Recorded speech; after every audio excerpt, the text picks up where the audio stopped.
Today we will be talking about OTEC.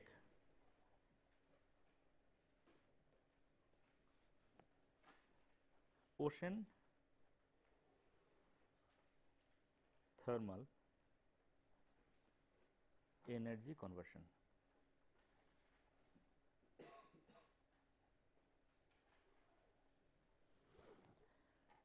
As you know, a greater part of the Earth's surface are the oceans, and naturally the solar energy that is absorbed, most of it is absorbed in the oceans,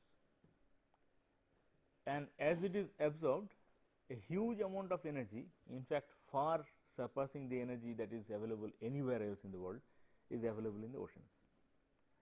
But the problem is that is available in such a diffuse and difficult to utilize form that the development of the converters to tap that power, that energy, has been somewhat recent. Not exactly recent, the initial steps to develop ocean thermal energy was in the mid of the last to last century, but at that time it was only a concept. It was only a somewhat at that time a wild idea, which came to fruition somewhere in the middle of the last century, and people started designing actual plants, and finally today we have very working models available. Even India has one.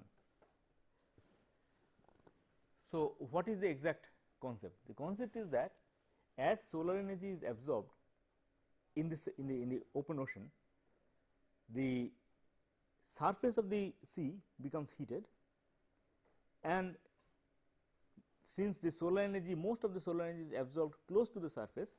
So, there is a layer close to the surface that is relatively hotter, and as you go down deep into the sea, you have still cold water. So, we can have a temperature difference between the warm water of the sea surface and the cold water at the sea bottom, and the question then is, can we utilize that temperature difference in order to produce energy? You might ask, what can be the temperature difference like? What are the typical temperatures? Say the typical temperature on the ocean surface may be something like 30 degrees. Typical temperature at the ocean bottom can be something like 10 degrees. Okay. Can you calculate the ideal Carnot efficiency of that kind of a machine? Calculate. Ideally, how much is achievable? What kind of efficiency is achievable? So, you have the ocean surface temperature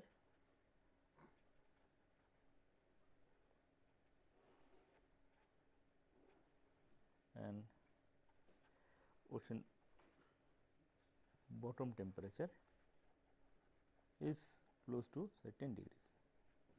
What can be the efficiency like? 1 minus T2 by T1.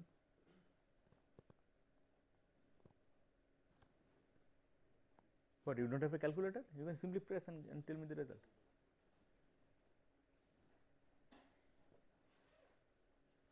Hmm? 8%. How did you get it? How did you get it? Say 1 minus T2 by T1 in absolute scale. So, this has to be converted into absolute scale, this has to be converted into absolute scale, and then only you can talk about the value. So, how much is it? 3.3. Something like that. Is it right? Can anybody check? Hmm?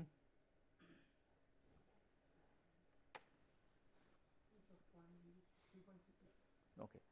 So, around 3.3% would be the ideal thermal efficiency, ideal.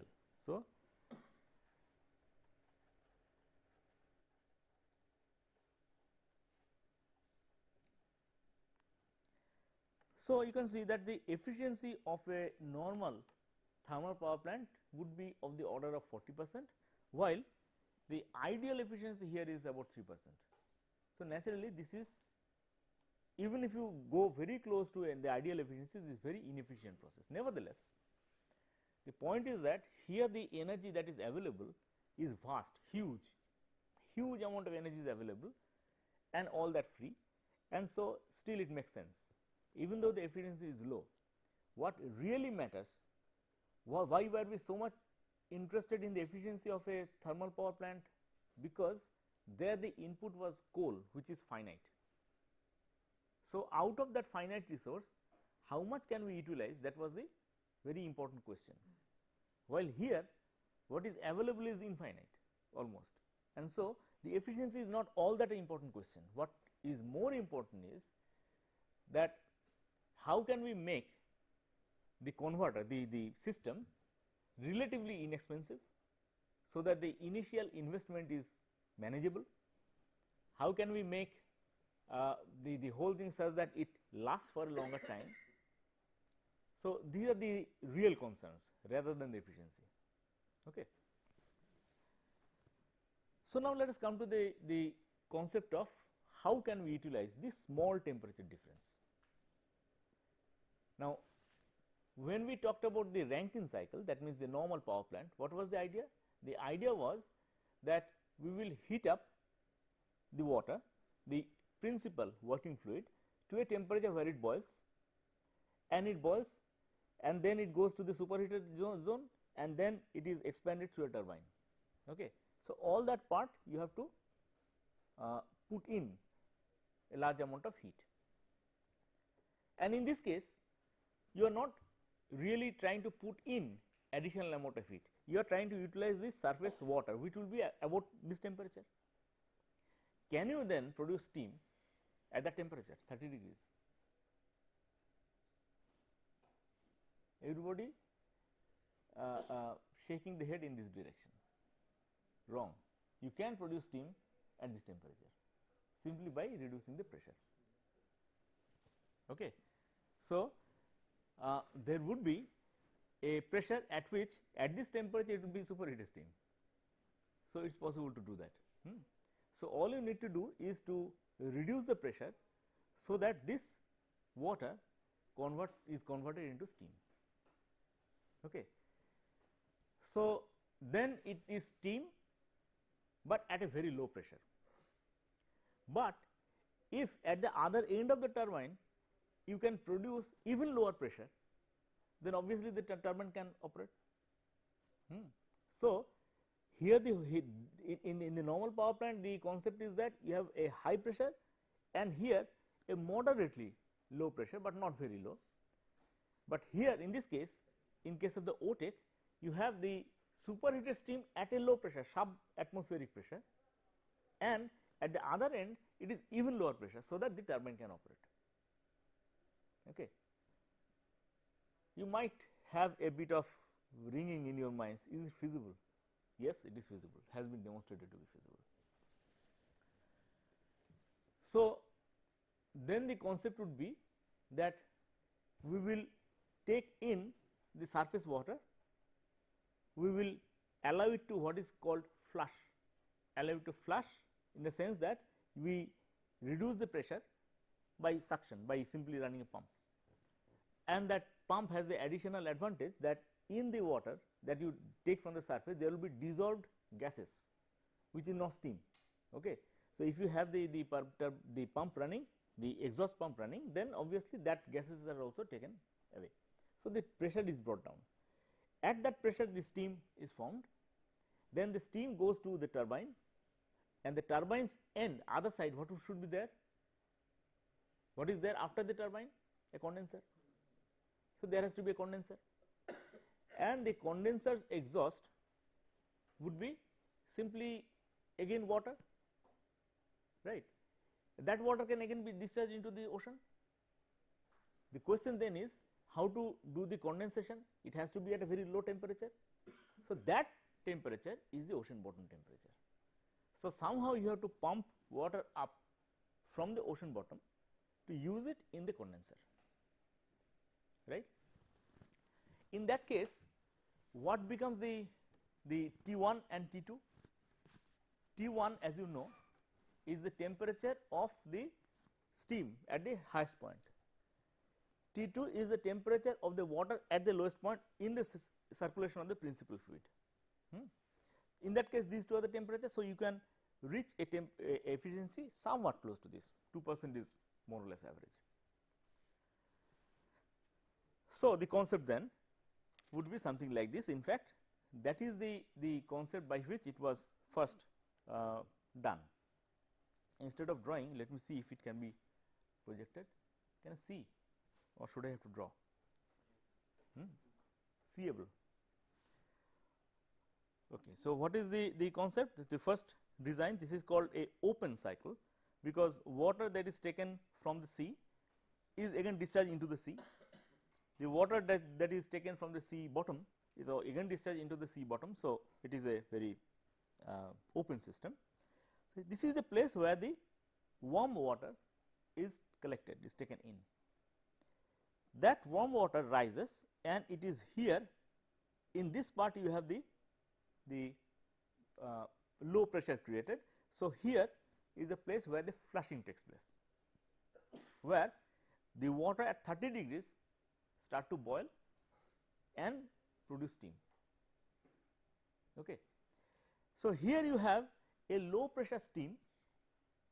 That steam is then okay. You might imagine the whole thing as a round shaped. So, this is all round. So, here also you have the same thing going. Okay. In this part you have the steam that is generated. Here you have the turbine. Turbine is vertical axis turbine and normal propeller type, and you have the shaft going up, and this is the place where the generator is housed outside the casing. So, the steam goes like this and goes through the turbine blade, right. As it goes through the turbine blade, in this part then the pressure has to be even lower than this pressure. Okay. So, in this part the pressure has to be low, in this part it is relatively high, and the turbine rotates because of that difference in temperature, and it was in fact generated. You can see that 10 megawatt generator was actually designed, operated by this principle. Then you have the cold water that is taken in from the sea bottom, that rises and it is mixed with this water, this steam that is coming. As a result, the steam again condenses into water, and this condensation, because of a huge reduction in the volume, you have the suction created here, you have the low pressure created here. Okay. So, this is the essential principle of the open cycle OTEC plant. Again notice what are the different components. You have the component of the water inlet, hot water inlet, the flushing chamber, the space in which the evaporated relatively high pressure steam is accumulated, and in this part you have the relatively low pressure. So, you have the flow of the steam like this, and it comes to the condenser part, and it is direct contact condenser, means this cold water is in direct contact with the steam, thereby condensing it fast. The steam temperature in this part thereby becomes actually the temperature of the cold water. So, here we have the advantage that in the thermal power plant, though the cold temperature is much higher than the steam temperature, but we had to take the maximum temperature of the steam as the T1. Here is the same temperature as it is, 30 degrees. T2 was the temperature to which the principal fluid could be cooled down in a heat exchanger, but here they are mixed, and therefore, you have the same temperature of the ocean bottom as the T2. So, that is one advantage here, but there were some disadvantages also. One disadvantage is called biofouling, means the warm water that comes in, that contains planktons, algae and stuff like that. You might put away the fish, because you might put some screening somewhere here, so that fish do not get in, but nevertheless the smaller microorganism would come in, and that would foul the various components to which it comes in contact. Same thing happens with the condenser. So, periodically that needs to be cleaned and stuff like that. The second main problem is that because very low pressure is there, if you want to have a certain amount of steam, if it is at a high pressure, then the volume is small, and the volume is small means the size of the turbine is also small. That is why in a normal power plant, when you have the high pressure turbine, intermediate pressure turbine, low pressure turbine, and you know that after the high pressure turbine the steam is bled out for the reheating and stuff, right. So, there are different stages of the turbine, and the high pressure turbine is actually very small.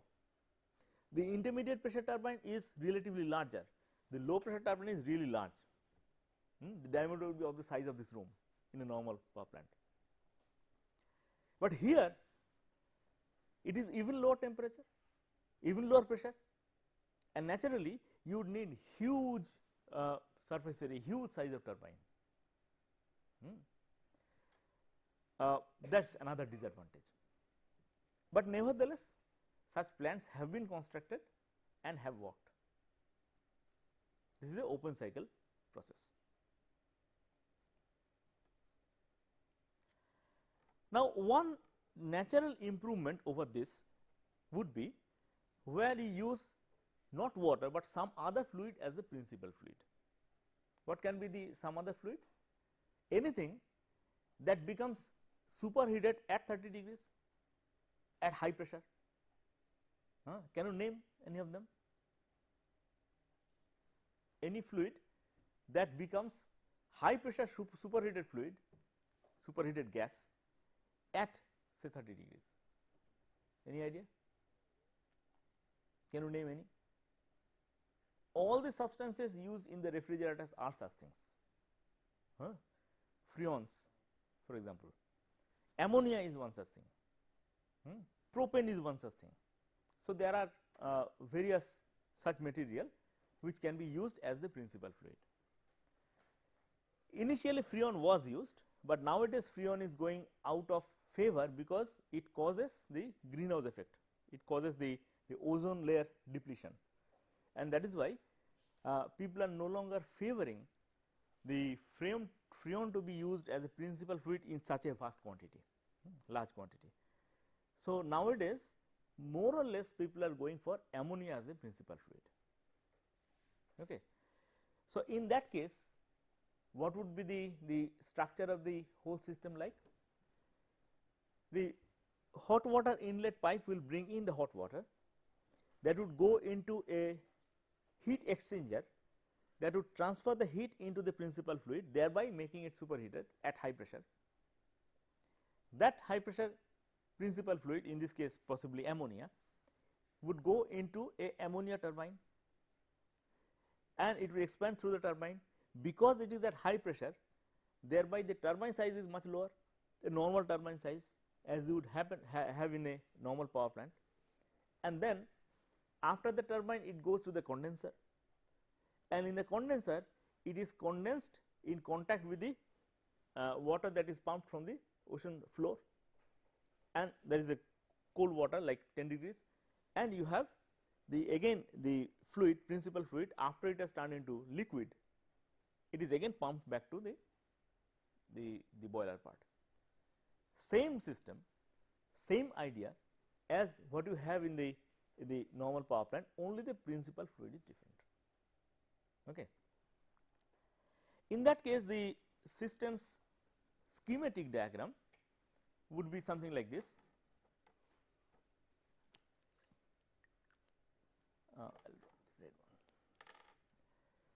There would be one part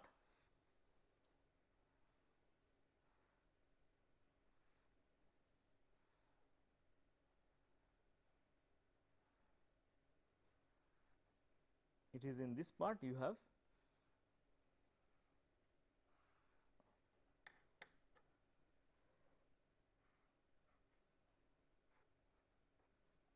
hot water.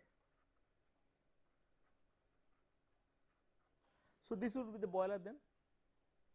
After the boiler, it has to go, since at this stage what is produced is what?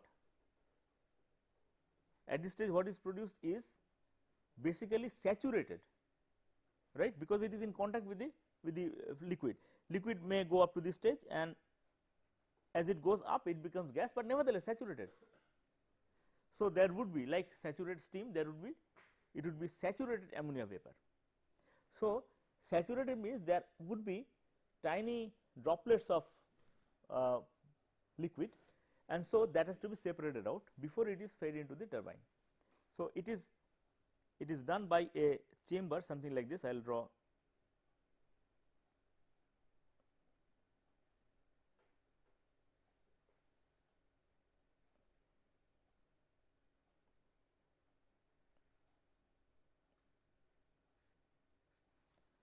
And here you have a separation where the liquid is collected and that is fed back to this line. Okay.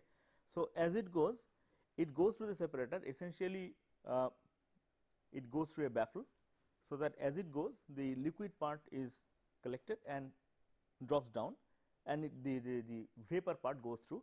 The pressure here is slightly reduced in comparison to the pressure here, as a result of which those tiny droplets also evaporate to produce superheated steam. Okay. So, he not steam, ammonia. So, here you have, after this stage you will have to have the turbine. The turbine is, I am drawing schematically, but normally these are axial flow turbines. That means, as the vapor flows, the axis is in same direction, it rotates. So, normally these are axial flow turbines. So, let me draw it like this.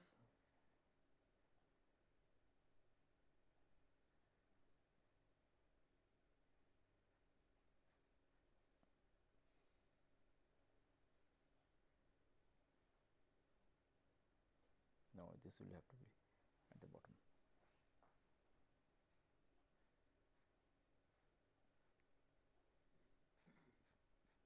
This is where it goes out, and here you have the generator.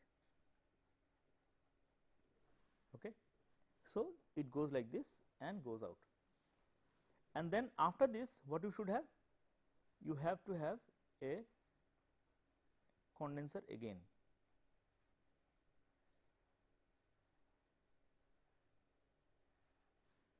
And at this stage you have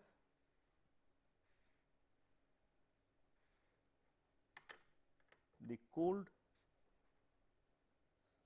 water, and here you have the cold water going out, and after this you only have to have a pump that pumps it back to that.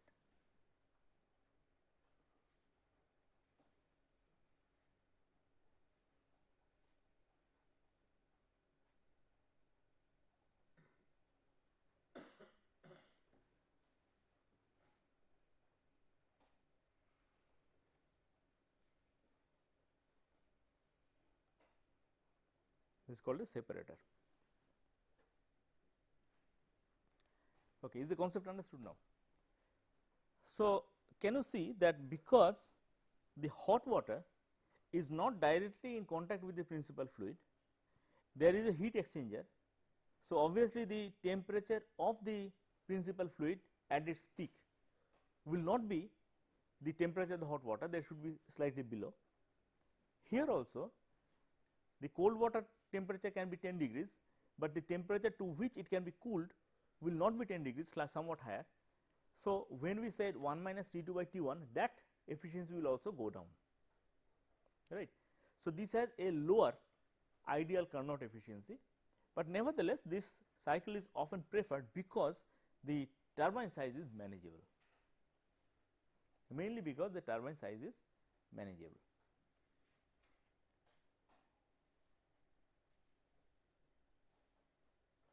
Okay. Now, one further idea that has been incorporated in some places is related to the cycle that I just earlier showed, the open cycle. There are many places in the world which are deprived of normal water. Very few places in India like that, but the whole of the Arab regions are like that. Much of Saharan Africa are like that, and in those places desalination is a big deal. One has to have desalinated water, water taken from the sea, and that has to be desalinated in order to be potable. So, desalination is always a big industry in those countries.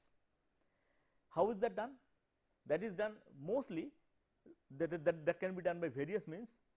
Boiling the sea water, again distilling it, that can be one possibility. Even in some of the Arab countries, I hear they simply burn oil, and oil as it burns produces carbon dioxide and water vapor, and that is condensed. So, I do not know whether that is true, but that would be somewhat stupid way of doing it in the face of the crisis that the world is facing. But nevertheless, the point is that desalination is a major requirement.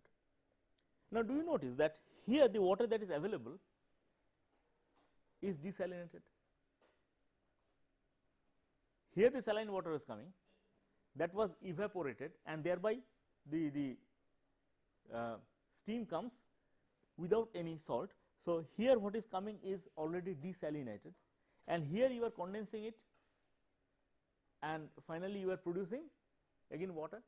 Now, in the cycle that I just described, we had mixed the cold water with the steam, but instead if you simply have a heat exchanger, so that the cold water through a heat exchanger condenses the steam, then you sacrifice a bit of efficiency, all right. Why? Because the steam temperature as it cools down will not be the same as the cold water temperature, but nevertheless you have the advantage that what condenses is already desalinated steam. So, this can work both as a power generator as well as a desalination plant. Do you see that? So, in those places where desalination is a major requirement, such plants can work together as a power generator as well as a desalination plant. But here we do not have that facility, because here we are not flushing the steam. Clear?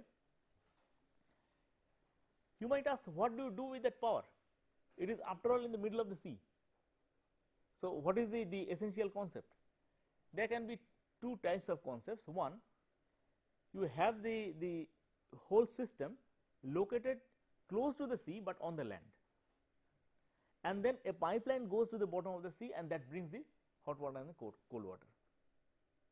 That is possible. In fact, that system is there in a couple of places, but close to the seashore, you normally do not have such depths which you require. How much depth do you require? Of the order of a kilometer. In order to reach a temperature something like 10 degrees, 9 degrees, you need to reach a depth something like a kilometer, and obviously close to the shore you do not have that kind of sites. There may be such sites, but normally you do not have. Okay. Where you have, you can have the actual plant located on shore with pipelines going down, but where you do not have, you cannot afford to have very long such pipelines. For example, in India, the place where the present experimental facility is located, that has to be about 40 kilometers away from the seashore.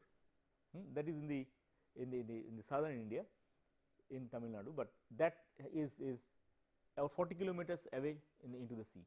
40 kilometers long pipeline is out of question. It becomes unmanageable economically. But 40 kilometers down there, you can have a floating platform housing the whole thing. So, that is the concept that is being now incorporated in many places, a floating platform on which this whole system is. there is a system to suck in the water from the surface, and there is a big pipeline, big tube about a meter diameter or so. For bigger plants it would have to be even larger, that goes down to the bottom of the sea. Mostly these things are moved, these things are anchored to a place where the whole thing operates, and there would be a power cable going through the bottom of the sea from the ship to the shoreline. So, power cable of a large length is reasonably feasible thing, but a big pipe going such long distances is not feasible. So, that is one concept, that you can have a floating platform with it is stationed, it is stationed in a particular place, and you have the system in place there. There can be another concept. That concept is, why don't you have a full industry right there where the power is being generated? Do you understand? So, if you are generating power in the middle of the sea, you do not always need to transport it to the power to the shore, because where would you, what would you do with that power on the shore? You will run some industry, making some industrial product. Will it not be more convenient to have the whole industry in the floating platform? Makes sense, really, makes sense. What kind of industry can you think of? Obviously, it has to be something where the raw material is also available in the middle of the sea.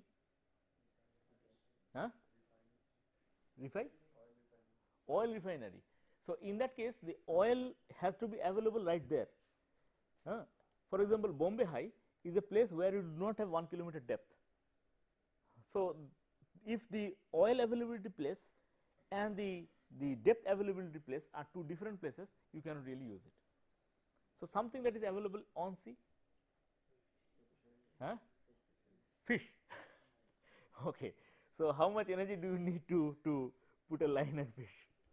No, fishing industry, okay, you can have processing, but nevertheless, let us think of something that is available on sea. Of course, seawater is available. Salt. What can you do with seawater? Salt. Produce salt. In order to do that, you have to evaporate. Evaporate the salt. Okay, you might think of taking the water, heating it up with that energy that is available, and yes, that is feasible. Anything else? Anything else can be done with seawater? No, waves is a different issue. I am talking about the industry, not energy generation. Energy generation is by this. What can you do with seawater? Of course, there are two things that are available around there. One is water, another is air. What kind of industry can you run with water and air? Yes, there are industries that simply need water and air. For example, if you use this electrical energy to electrolyze water, you get oxygen and hydrogen. Oxygen is an industrial product. There are industries that produce oxygen for the hospitals. Oxygen is an industrial product. Hydrogen, what can you use hydrogen for? Well, then hydrogen will have to be transported to the shore. That will be a problem. Okay, oxygen can be transported. All right, hydrogen would be a problem. So, what can you do with hydrogen? With the hydrogen, what can be done is, ammonia is the industrial product.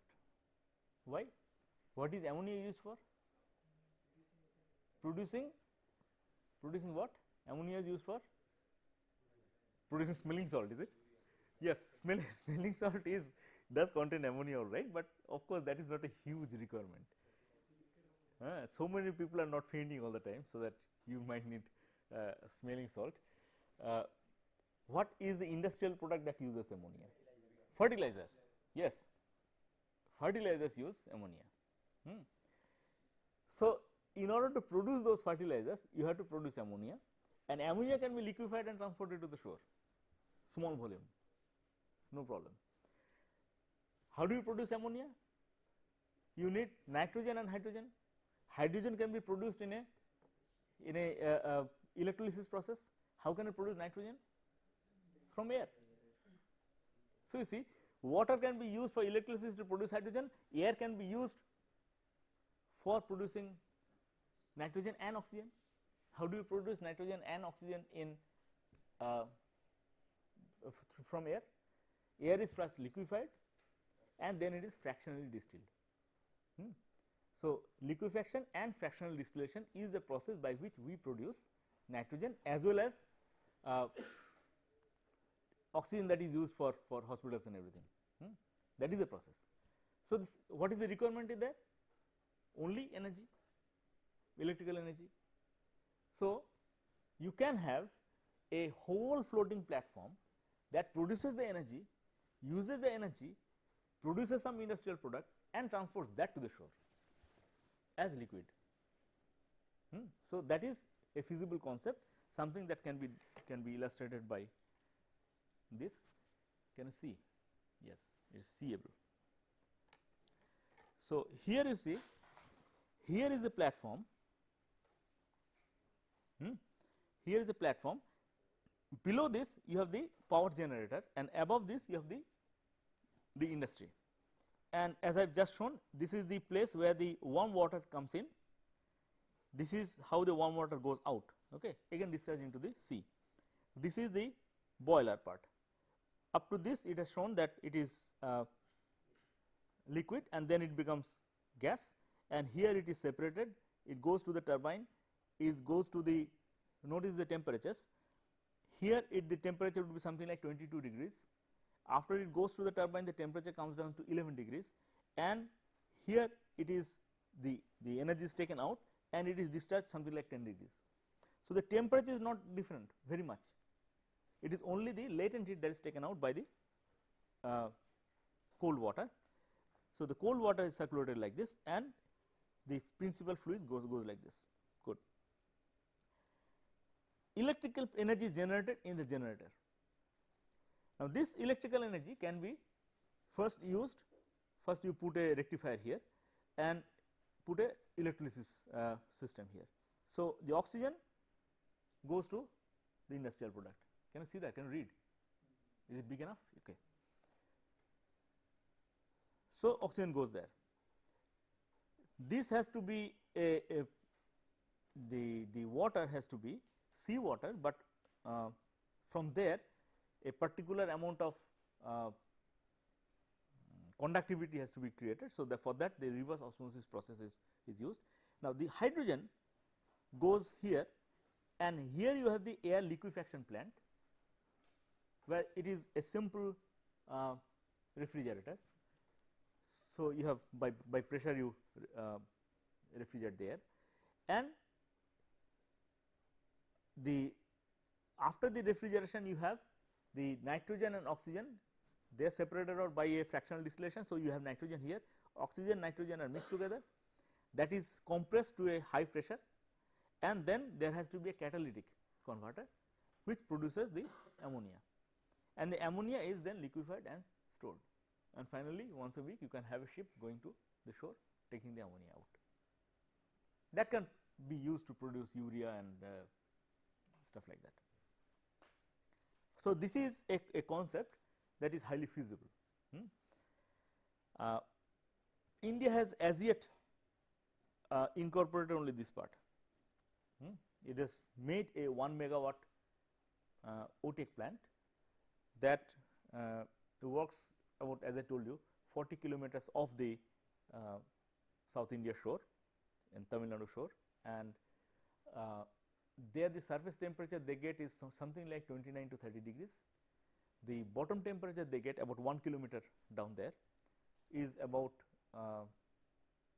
9 degrees, and so a large amount of water has to be pumped up, and that is done by a flexible pipeline about 1 meter in diameter that goes down and that is anchored to the bottom of the sea. Okay. So, the flexible pipeline goes down, the whole thing is then anchored to that place. There are also concepts where the ship itself is not anchored, rather that goes on moving in the sea only it has to ensure that it has that kind of depth available. That means it should not drift to a place where the depth is less and the pipeline gets stuck somewhere. That should not be allowed. But then by the advantage of drifting is that it can then maximize the temperature difference. It can move to a place where the temperature difference is larger. So such systems are also in place. That means where this whole system is there is no electrical connection to the shore, the whole thing is self-contained, that produces some industrial product, and the ship itself is the whole industry. It goes on moving in the sea, trying to maximize the amount of energy that is available. Okay. Is that clear? So there are various concepts then. There are various concepts to put in place. As yet there have been quite a few OTEC plants built all over the world. America has built a few to install them in the Panama coast. France has built, England has built. Mostly these have to be situated not in the cold regions, because you do not have sufficient temperature difference. It has to be in the temperate regions within the 20 degrees belt from the equator. So all the plants have been situated there, but the point is that such plants as yet they are very expensive. Why? Because each and every component is custom made for this particular purpose. Do you see, there is nothing, there is no industrial product in the whole system. Each and every component is specific. In this kind of a cycle where it is closed cycle, the heat exchanger has to be very efficient, because it has to work against a very small temperature difference, and it has to give that heat to the principal fluid, and it has to be very efficient heat exchanger. In fact, titanium heat exchanger, titanium pipes are used in the heat exchangers, which maximizes the heat transfer. This is expensive. You have to have the turbine, which is again special, because it has to work with ammonia as the principal fluid. It has to be specially constructed, specially coated, so that it does not corrode. You have the condenser that also has to be very efficient in terms of heat transfer, again titanium pipes. So these are all not industrial products made for this particular purpose, and that is why the expense goes up. Only when the first prototype that has been made, as I told you, 1 megawatt prototype, only when that becomes successful, people gain experience, people gain confidence, then these individual components can be industrially produced, thereby bringing down the cost by a very large extent. In this kind of cycle also you can see open cycle, the turbine itself is a huge affair. The turbine blades would be of the size of this room, huge blades, that again are specially to be constructed for this specific purpose, and that is why the costs are so high. So unlike wind turbines, unlike photovoltaic, which have now become industrial products, thereby bringing down the cost, thereby making them competitive, here the OTEC system is not yet competitive because of this specific reason. The concept has been demonstrated, it works fine. Okay. So the right way to go forward would be to plan for a larger number of at least 100 of OTEC plants all over the Indian coast, and for that these components can be industrially produced. What kind of powers can be generated? The experimental plant is 1 megawatt. There have been plants in the world that are 10, 15, 20 megawatts. There can also be, this can be scaled up, there can also be plants like 100 megawatts. But 100 megawatts is not a very big thing compared to the normal thermal power plants. A thermal power plant normally has, for example, the Kolaghat thermal power plant, the one that is installed by BHEL, has 210 megawatt capacity in each unit. So that is the standard size for thermal power plants. So each one might not be produced more than something like 100 megawatt. But if you have a large number of ships, because a huge area is available. The area is almost infinite. So, if you have a large number of plants, that can produce a large amount of energy though. There is no limit to it. While the thermal power is limited by the availability of coal, this is not limited by the availability of coal. Okay. So, that is the concept of OTEC.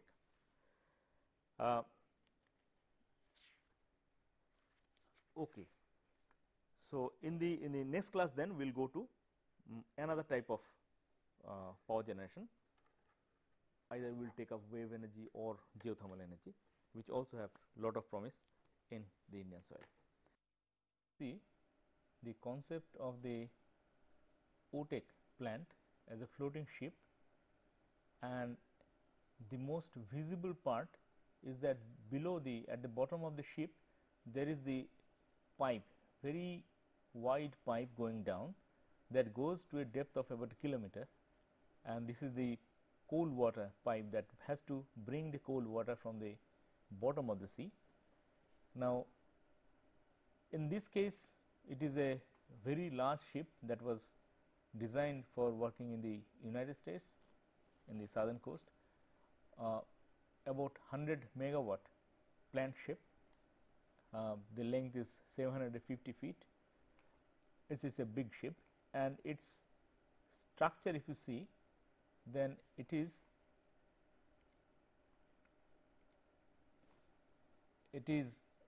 something like this, where you have this cold water pipe, and this is the place where you have the warm water coming in. These are the pumps that pump the warm water. Now, you have in fact the components, when I drew on the sheet as a schematic diagram, these were very neat, clearly discernible components, but in this case it would be all mixed up. So, you need to understand how it works. These are the condenser tubes. These would be the condenser tubes, and the warm water is actually going like this, and you have the boiler part down there. So, warm water is taken in, goes in, and here you have the boiler. After the boiler you have the turbines. These are the turbines in this case. In this particular case you have the turbines, not the usual kind of turbines, and then the generator is housed there, and the boiler is here, and finally it goes up here, and here is the condenser. So, that was the schematic diagram of the 100 megawatt plant that was designed to work. In India also we have plants, as I told already. This is the photograph of the plant. I suppose I can increase the slide, increase the size slightly. So, it was commissioned on a abandoned barge, and you have the plant you can see here, though in this case you cannot see the down pipe that goes to the bottom of the sea, but nevertheless this is the concept. The schematic diagram is shown in this image. Here is the ship, and here you have the depth. You can see it starts from a depth of 0 and goes to a depth of 1100 meters, and the actual down pipe goes to a depth of about 1000 meters, 1 kilometer. Now, you can see that the ship is the usual construction within that what I discussed in the class, but here the interesting part is that the cold water inlet pipe that goes, and finally that goes into a fitting that hangs from a surface buoy by means of a wire, so that it is supported like this, and from here also the cold water pipe goes down, further down to a depth of about 1000 meters, and this is again tied to the anchors. These are the anchor weights to which this end of the cold water pipe is tied, so that it cannot drift just like that. So, the whole ship, the cold water pipe and the anchor, those things are stationed in the open sea, though it can drift a bit, but not far, depending on the size of the line. And then you have the cold water going in, and warm water is collected close to the sea, and the mixed water that is discharged into the sea goes through this one, and the rest of the system is as I discussed in the class. So, this is the arrangement for the 1 megawatt OTEC plant that has been commissioned in India.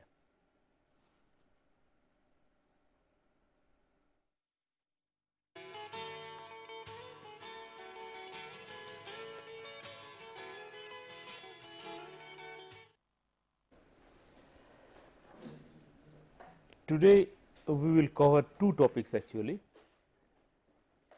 One is wave power,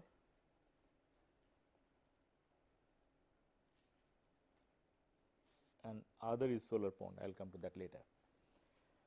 Now, as you know, there is a very large amount of energy that is available in the ocean waves, and that is also solar energy in a different form, wind energy in a different form, but whatever it is, ultimately that is available in the form of the undulating motion of the ocean surface because of the waves. You might ask, how much is the energy available? It is actually very large. Often we do not realize that when we go to say the Puri coast. Have you ever been there? Never. You should go there. There is a reasonably large wave oscillation there, and that you can easily feel that there is a large amount of energy available, but how large? How much is the energy available there? Well, you can do simple mathematics for that. For example, if you have a wave going like this, then essentially the wave passes, and so if you look at a particular point, this crest will reach it at some point and the next crest will reach after some time. So, the time difference between two may be called a t, that means t is the, assuming the wave is more or less sinusoidal in nature, t is the time period of that sinusoid. Now, the t can be expressed in this form,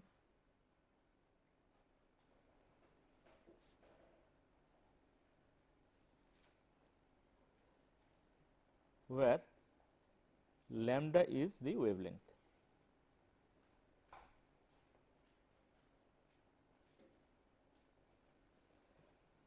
Now, t is necessary because the power contained in the wave is expressed as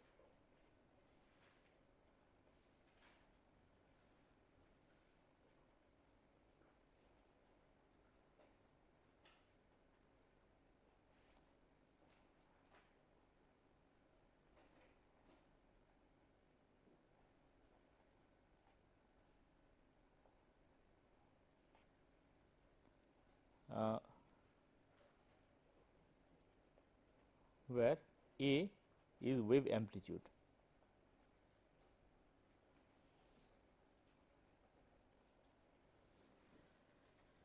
So, you can see that it is rho is the density constant, G is constant, A is the wave amplitude, how big are the waves, that appears here, and T is the wavelength,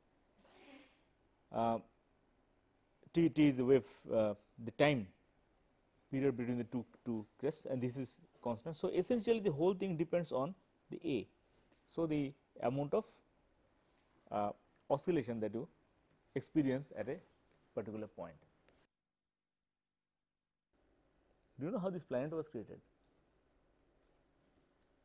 Hi, never ask that question to your teachers? Huh? Out of question? No, of course, this is a very valid question. How was the earth created? And I think you have read that in geography books in school, right? Huh? No? It was not there in geography book, how the earth was created? How? By the condensation of gases. By the condensation of gases. That is what you have read? No, is that what you have read about the creation of the earth? Earth was not created as a big bang, come on, don't say that. So, it is definitely created in a different process. So, what is the process? Is it right? Is that what you read in school? That it was created in the production of, in the condensation of gases. What kind of gases? From where? Don't know? It was already existing. Since when? 1936? No. Okay. No, wrong.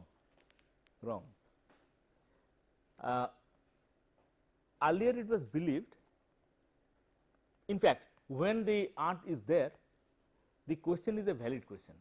How was it created? There were some people that believed that it is there, has been there. But there are also some people who believe that there must have been a process of creation,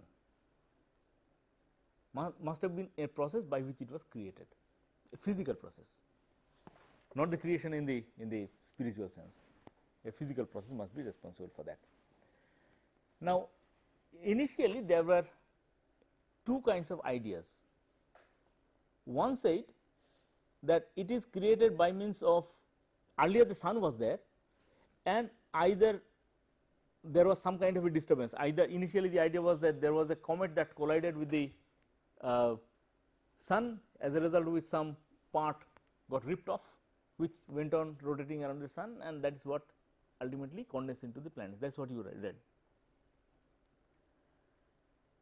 Later it was found that comets are so tiny, even though they look big, they are actually so tiny that they can have no impact if they fall on the surface of the sun. Do you remember some time back a comet fell on the surface of Jupiter? Only the scar remained only for a few days, and after that everything vanished. No visible change. So, the comets are really tiny. Then the idea was changed into that it may have so happened that the sun was there and another star passed by. As a result of that, when it passes by, because of its attraction, a part of the sun got ripped off again, and that went on spinning around the sun. That condensed. Okay. Probably you have read something like that in school, right? From the part of the sun that condensed, you finally have the earth created. Is that right? Today there is no time, you have got another class. So, we will continue with that. First we will need to understand the process of creation of the earth, and then from there we will need to understand where now the energy can be trapped, energy can be available. Everything is related. Okay. We will come to that in the next class.